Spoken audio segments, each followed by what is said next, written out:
नमस्कार, महासेवा न्यूज़ में मैं सुनील शर्मा आप सभी का स्वागत करता हूं। दोस्तों, मुंबई शहर माया नगरी सबसे ज़्यादा जीएसटी देता है सेंटर को, और आज हमारे साथ मुंबई में मौजूद हैं। बीडीए की तरफ से एक सेमिनार आयोजित किया गया रीडेवलपमेंट और जीएसटी, और उस पर आज हमारे सेंटर कमिश्नर श्री राधेश्याम जी शर्मा मौजूद हैं। हम जानेंगे उनसे कि काफ़ी हेल्थी और काफ़ी ट्रांसपेरेंट, पारदर्शिता और भविष्य में बहुत अच्छी योजना आएगी जिसपे रीडेवलपमेंट को, सेल्फ रीडेवलपमेंट को बहुत पॉजिटिव चीज़ें देखने को मिलेगी। क्या कहेंगे? आज के सेमिनार के साथ या वर्कशॉप के साथ बीडीए ने शुरुआत तो कर ही दी है, और मुझे पता चला है कि इन लोगों ने ऑलरेडी रिप्रेजेंटेशंस वेरियस अथॉरिटीज़ को दिए हैं। ये एक बहुत बड़ा अहम मुद्दा है, खास के मुंबई शहर के लिए, जहाँ पे रीडेवलपमेंट की काफ़ी कुछ ज़रूरत है। बिकॉज यहाँ पे जो टाउन प्लानिंग अथॉरिटीज़ हैं, उन्होंने जो बरसों पहले जब मकान दिए लोगों को, और ख़ास के लोअर इनकम ग्रुप और मिडिल इनकम ग्रुप के लोगों को,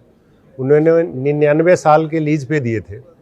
लोगों की ये उम्मीद थी कि वो 3 जनरेशन्स उनके उस मकान में रहेंगे, लेकिन पहले जनरेशन के समय ही वो मकान जो है उसको it has been declared as dangerous, unsafe for living. तो ये बहुत त्रासदी है। कोई भी दूसरे देश में लॉ ऑफ टॉर्ट्स के अंदर उनको बना के देना पड़ता, because it was a contractual allocation. खैर, राज्य सरकार ने ये स्कीम निकाली है कि उनकी जो एजेंसीज़ है, उन लोगों ने ये मौका दिया है जहाँ पे जो हाउसिंग सोसाइटीज़ है जिनकी बिल्डिंग्स वीक हो गई है, उनको एक प्राइवेट डेवलपर के थ्रू वो बनवा सकते हैं और वापस उनको नया घर मिलेगा। तो इस चीज़ के ऊपर जीएसटी का लोड नहीं होना चाहिए। ये एक मानवीय संवेदना भी है। अब इसका लीगल बेसिस क्या हो, इस सब की तलाश में हम सब लोग हैं। आज का वर्कशॉप भी इसी दिशा में एक प्रयास था, और उम्मीद है कि आगे सफलता मिलेगी। बिल्कुल सही फरमाया सर आपने कि इस पे मानवता एक देखी जाएगी। आज यदि मैं 20-30 साल से 500 के फ्लैट में रह रहा हूँ, और यदि वो एक डेवलपर के थ्रू या सेल्फ रीडेवलपमेंट के थ्रू डेवलप होकर मिलेगी, मुझे 200 या 250 फ्लैट एरिया ज़्यादा मिलेगा 150 से, तो उस पर न्याय होना चाहिए, जो अभी नहीं हो रहा। तो इस बारे में क्या आपके प्रयास हैं और क्या प्रेजेंटेशन गया है बीडीए की तरफ से? जहाँ तक मेरी बात है, तो मेरे कार्यालय में जो मेरा अधिकार क्षेत्र है उसके अंदर मैंने प्रयास किया है, और ये अभी आधिकारिक रूप से भी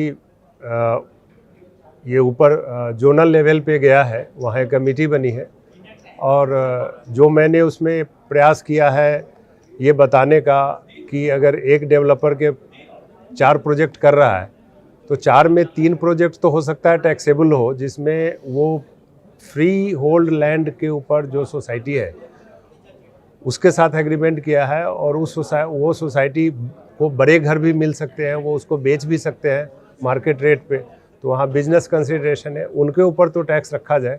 लेकिन जो ये महाड़ा वाले फ्लैट्स हैं, जो लोअर इनकम ग्रुप के हैं, जिनको अनफॉर्चुनेटली आज घर खाली करके 3 साल 4 साल बाहर आना पड़ रहा है, उनके ऊपर टैक्स का बर्डन ना है, नहीं आना चाहिए। आज के लॉ में भी ऐसा प्रयास शुरू हुआ है आधिकारिक रूप से। अब आगे क्या होगा मैं नहीं जानता, बिकॉज मतलब जैसे बोलते हैं मुंडे मुंडे मति भिन्ना, तो उस तरह अधिकारियों में भी कोई एक यूनानिमस ओपिनियन नहीं है। लेकिन इसका जो ह्यूमैनिटेरियन एस्पेक्ट है, I am trying to highlight that also.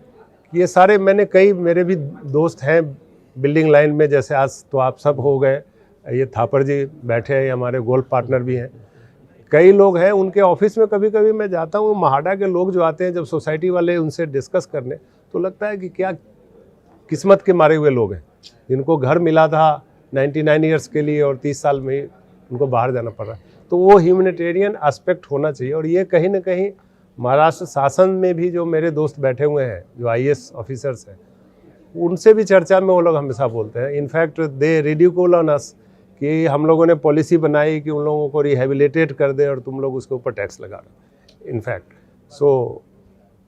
अपना छोटा सा प्रयास यही है कि एक दिशा निकले और इसमें एक सहमति बन जाए सरकार के स्तर पे, राज्य सरकार और केंद्र सरकार के बीच में, कि कम से कम ये जो रिहेबिलिटेशन वाला इशू है इसमें रिलीफ मिले। बाकी जो कॉमर्शियल है, किसी को बड़ा घर मिलता है, किसी को रेट ज़्यादा मिलेगा इसलिए वो रीडेवलपमेंट में जा रहा है, कि पुरानी बिल्डिंग है, एक फ्लैट का 1 करोड़ भी नहीं मिल रहा है, कल को इसको बना के तोड़ के बनाएंगे तो 5 करोड़ का फ्लैट हो जाएगा, तो वहाँ पे टैक्स लगे तो ठीक है, बट कम से कम इस सेगमेंट को रिलीफ मिले, रिहेबिलिटेशन को। कमिश्नर सर, राज्य सरकार ने अभी हाल ही में हमारे देवेंद्र फडणवीस जो डिप्टी चीफ मिनिस्टर, उन्होंने काफ़ी रिलीफ दिया है। रीडेवलपमेंट पे भी कहा है कि हम काफ़ी सारी चीज़ें करेंगे, साथ में सेल्फ रीडेवलपमेंट पे काफ़ी सारी उम्मीद जगी हुई है। तो आगे जाके क्या जो सेल्फ रीडेवलपमेंट हाउसिंग सोसाइटी जाएगी खुद ही, तो उनको क्या जीएसटी किस तरह से होना चाहिए? इस पर अभी चर्चा हुई है। सेल्फ रीडेवलपमेंट अगर है जिसमें कोई डेवलपर के साथ इंडिपेंडेंट कोई एग्रीमेंट नहीं है, तो वहाँ पे service recipient and service provider का रिलेशनशिप नहीं है, तो वहाँ जीएसटी नहीं आएगा। लेकिन जो सामान वो खरीदेंगे, आर्किटेक्ट की सेवा लेंगे, लेबर कंट्रैक्टर से लेबर लेंगे, वो सब पे जीएसटी का बिल के साथ उनको आएगा, वो उनको भरना पड़ेगा। अगर वो कल को बेच सकते हैं तो उसका क्रेडिट उनको मिलेगा, लेकिन एज सच उनको सेल्स के ऊपर जीएसटी नहीं। 2019 February 24 government reduce the GST rate on under construction property to 5% from to 12% and 1% from to 8% on affordable housing. इसके बारे में क्या ब्रीफ कहेंगे sir? Government gives builder one time options choose between the GST. ये notification issue हुआ था affordable housing के लिए, तो वो तो चल ही रहा है। तो सर, आने वाले दिन में जो रियल एस्टेट बूस्टअप लेगा मुंबई के, जैसे हमारे डीसीएम ने कहा है, आप भी कह रहे हैं जीएसटी सेल्फ रीडेवलपमेंट और रीडेवलपमेंट पे काफ़ी सारी राहतें मिलेगी, तो मुंबई का real estate win win situation होगा, बूस्टअप मिलेगा, क्या कहें?